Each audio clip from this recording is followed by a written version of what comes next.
It was raining. Obviously you can see he has no ears, so rain got in his ears, and when we got him in the car, I was getting teared up. He was like brushing his head on the floor.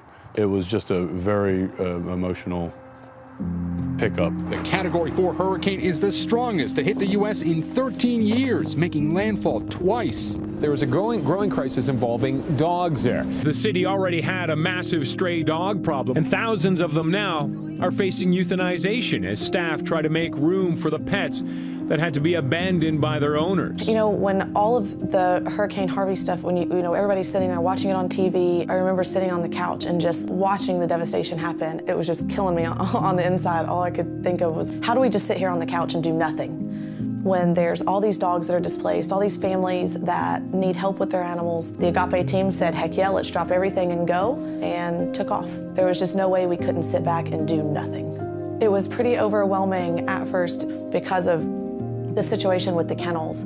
They had to put 4 dogs in a kennel together.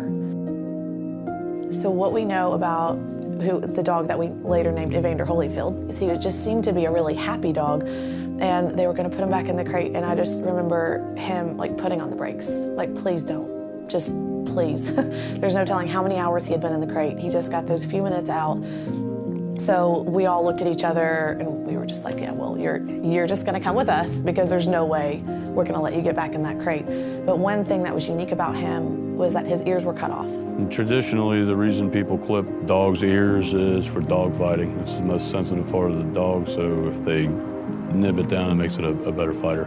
If you remember, Vander the ear bite was bitten off in a fight. We had to give him some sort of name that would make a positive spin on his ears. So when we were making the decision to just jump in the car and head to Texas, we did not really have a plan on how we were going to fund this operation because that was something that was outside of our budget. They told us about a shelter that is apparently in huge need. We still have more room for more dogs, so we are going to head that way. Normally it costs around $350 per dog to get them ready to be adopted. These dogs we knew would be a little bit more expensive, but because they were so sick and they had to be quarantined, it was over $1,000 a dog that it was going to cost to do this whole operation, and Evolve Pet Food jumped in to support our operations financially.